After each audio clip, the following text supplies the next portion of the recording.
Welcome to Butter Recaps. Remember, spoilers ahead. Enjoy.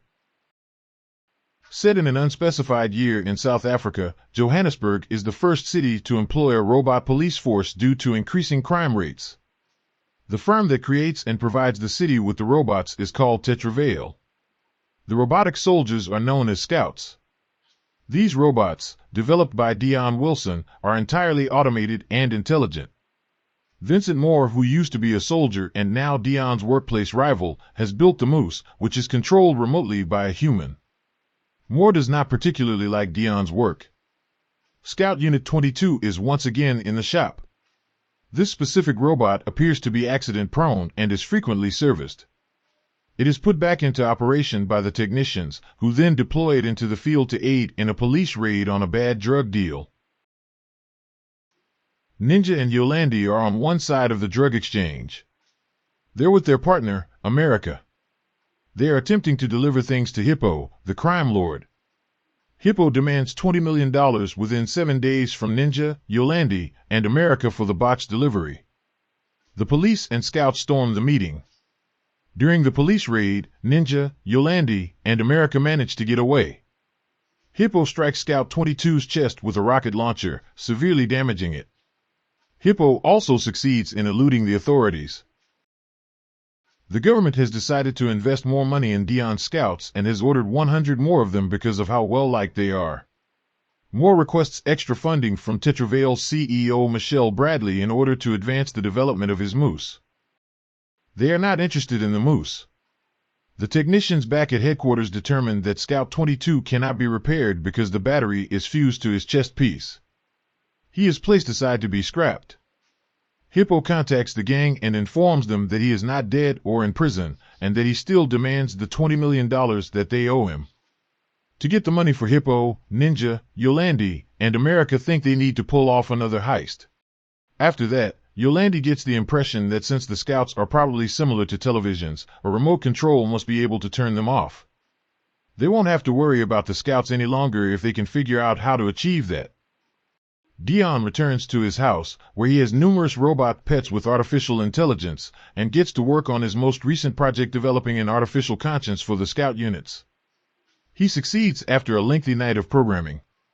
Ninja's gang discovers from a television news report that Dion is the clever engineer who created the scouts, making him the person who understands how to turn them off. Dion approaches Bradley and asks if he can deploy his artificial consciousness program on the decommissioned 22 unit. He says that it's possible that doing this may develop a robot that is smarter than humans and that might even be able to create works of art. She rejects his proposal, citing insurance, red tape, and paperwork, and emphasizes that they're in the military industry, not the art business. Dion makes the risky decision to take the destroyed 22 unit and the guard key, which is required to update all the robot software to protect them from hackers, and smuggles them out of the factory. Before he can return home, Ninja's group abducts him. Ninja and America cut Dion off and force him out of the car, before knocking Dion out and taking him and his van. Moore tries to persuade Miss Bradley and a committee that the Moose is a superior weapon than the scouts, but they reject him because they think the Moose is large, expensive, and ugly. The group takes Dion to their headquarters and asks him how to shut down the scouts. He says it is not possible. They find the Scout 22 unit in his van just before they are prepared to kill him.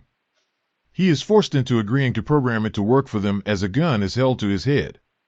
He does, arguing that it can be taught if his program is successful. Additionally, he informs them that the robot would only have about 5 days' worth of battery left to stay functioning. He updates the unit with the new software. As Scout 22 awakens, a fearful child's personality emerges. Yolandi immediately assumes the role of a mother, calling him a happy Chappie and naming him Chappie. Dion is allowed to go, but he requests to return to see how things are progressing. While trying to work on his Moose, Moore realizes that the guard key is gone. His computer informs him that Scout 22 has the guard key implanted, and he is sure that Dion must have snatched it. The following day, Yolandi and America begin teaching Chappie to speak. As Chappie is exploring around the gang's hideout, he happens to turn on the television and a cartoon program comes on. Just then, Ninja comes upon Chappie and is angry that Chappie is lazing around. Ninja becomes angry because Chappie must be educated right away to assist him in pulling off one more heist so they may pay Hippo. Ninja begins training Chappie to shoot guns but becomes frustrated due to Chappie's slow learning. Back at the office, Moore approaches Dion and asks if he can get the guard key from him to address issues with the moose. Dion goes on to say that it would go against protocol to do that. Moore orders Dion to return the guard key while holding his gun to his head at the office. Dion refuses, and Moore pulls the trigger, but it merely clicks, and Moose claims it was just a joke. Back at the hideout, the gang teaches Chappie new terms, including foul language and tough gangster slang. Dion leaves the office to visit Chappie. He's furious that the gang is turning him into a thug with a nasty mouth, so he wants Chappie to vow not to get involved in drugs, commit crimes, or do anything unlawful. Dion and Yolandi try teaching Chappie about colors and how to paint. Chappie adapts quickly and paints a car that was sitting just in front. Moore follows Dion to the hiding place in an effort to learn where Dion keeps the guard key. Having found out the existence of Chappie, Moore realizes that Dion must have used the guard key for this exact purpose. Without speaking to any of these unpleasant characters, Moore departs. Ninja approaches and threatens Dion once more for interfering with his goals. Yolandi wants to let Chappie be a kid, but Ninja says he needs Chappie to be ready in 5 days to pull off the heist and repay Hippo. Chappie is left in the middle of a tough area by Ninja and America as a test to see if he can strengthen and defend himself. Chappie made a vow to Dion that he wouldn't do anything bad, so he doesn't defend himself when the villagers begin hitting him with rocks, pipes, and flammable substances. Ultimately, Chappie is able to flee and run away. Moore follows the fleeing Chappie in a van and locates him. Moore disables Chappie with an electronic gadget that resembles a battering ram. He is taken into the van, where they remove his arm and seize the guard key. They intended to disassemble it further, but Chappie fights back and escapes through the back of the moving vehicle. Moore claims that they may now let it go because Chappie is no longer able to learn and is disabled due to the loss of the guard key. Chappie gets back to the gang's hideout. Yolandi is angered that America and Ninja put Chappie in jeopardy. America and Yolandi repair him by attaching a spare robot arm. Yolandi reads Chappie night stories and tells him that he has a soul within him which Mommy loves. America and Ninja devise a plan to con Chappie into assisting them. Ninja approaches Chappie and says to let bygones be bygones and tells him that he'll be his dad, for real this time. Ninja then offers to teach Chappie to be the robot gangster number 1. Since Chappie has associated guns with violence and killing, Ninja and America get creative and tell Chappie that using bladed weapons only makes people fall asleep and makes them feel good. They then train Chappie to steal wealthy people's cars by lying to him and telling him that the cars originally belonged to Ninja and the rich people stole all his cars. Chappie is furious and takes them back by force. They conspire to steal vehicles so they can buy guns for their large heist. They visit an arms dealer once they have enough cash. There is a dogfight going on. When the scout enters the area, the criminals disperse thinking Chappie is a police scout on a raid. Chappie and Ninja visit Pitbull, an arms dealer, to purchase explosives, guns, and PS4s. When they come back, Chappie is attempting to revive a dead dog. According to Ninja, you can either become the winning dog or the dead dog in life. Fighting is the only way to live. He also informs him that his battery is unfixable because Dion created him to die. However, if he aids them in their heist, they will be able to purchase a new body for him. Chappie agrees to the plan because he wants to live.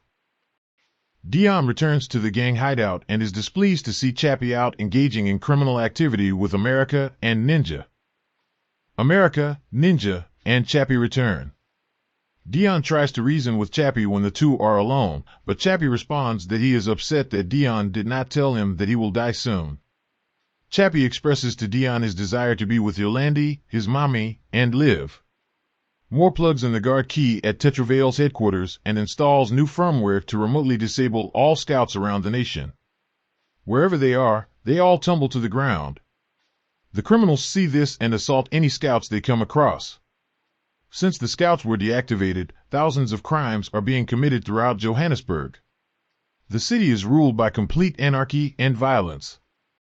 Dion arrives at the Tetraveil headquarters after loading the deactivated Chappie back into the van. Dion recovers the guard key from Moore's computer, undoes the firmware upgrade that Moore had remotely applied to every scout, and revives Chappie.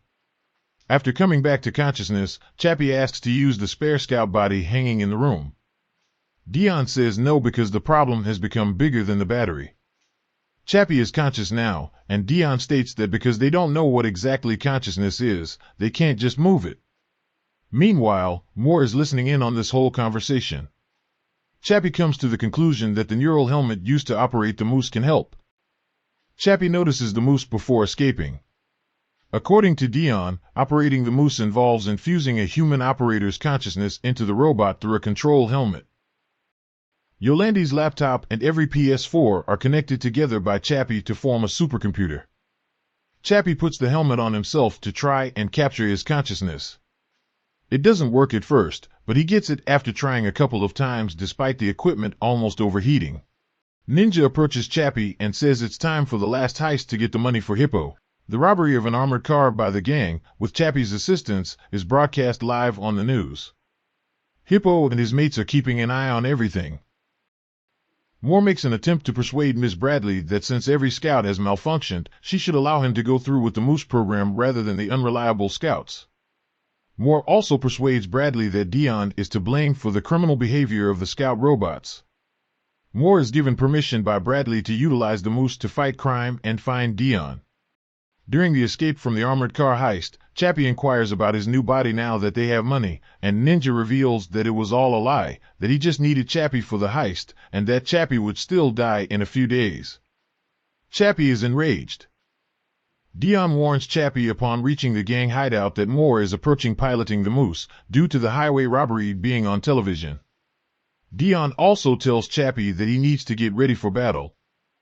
He presents a gun to Chappie, who declines to use it. The Hippo gang arrives at the hideout of the Ninja gang. After seeing Chappie on TV during the armored car theft, he now desires having it for himself. Moore remotely controls a flying moose to destroy everyone at Ninja's hideout.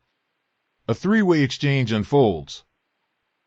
The moose begins firing randomly at everyone. Moose attacks Hippo's gang with cluster bombs, killing everyone but Hippo. Chappie attacks the moose. Although he can't compete with Moose's incredible firepower, Chappie leaps onto it and attaches a bomb. Hippo tries to take the van for himself, pushing Dion out. After Hippo shoots Ninja and Dion, Ninja ends up killing Hippo with a shovel. The gang are able to get into the van and drive into the building. Chappie goes to get the neural helmet, but it is destroyed by the Moose's gunfire. Ninja ends up distracting the Moose to give time to Chappie, Dion, and Yolandi to escape, despite Yolandi's wishes. When the Moose is about to defeat Ninja, Yolandi catches it off guard by firing a rocket at it. When the rocket fails, the Moose turns and shoots Yolandi to death. Before the Moose and Moore have a chance to kill anyone else, Chappie detonates the bomb he had attached to the Moose when he had earlier hopped onto it. Chappie states he must return to Tetravale in order to kill a man. Chappie transports Dion back to the Tetravale headquarters in the van. Moore is still there. Although Chappie beats him into a bloody mess, Chappie ultimately doesn't kill Moore. Dion, unfortunately, is only seconds away from dying, but Chappie is able to transfer Dion's consciousness into the only available orange test robot. As Transvaal security agents attempt to enter the room where they are, Dion, now a robot, devises a plan to save Chappie as well. He uses Moore's computer, which still has the guard key implanted in it, to transmit Chappie's consciousness into the closest fallen scout, who is outside on a street close to the Tetravale headquarters. Dion and Chappie are now both robots. Yolandi is buried in a small grave. Yolandi's consciousness was collected by Chappie earlier, while he was testing the helmet, and was kept on a USB flash drive. In order to design a fresh schematic for a female scout, Chappie hacks into the Tetravale robot factory. Yolandi's consciousness is transplanted into a completely new female robot some time later, after Tetravale has created and tested the new female scout. Dion, Chappie, and Yolandi go on to live their lives as scout robots. Thanks for watching. Remember to like, comment, and subscribe for more.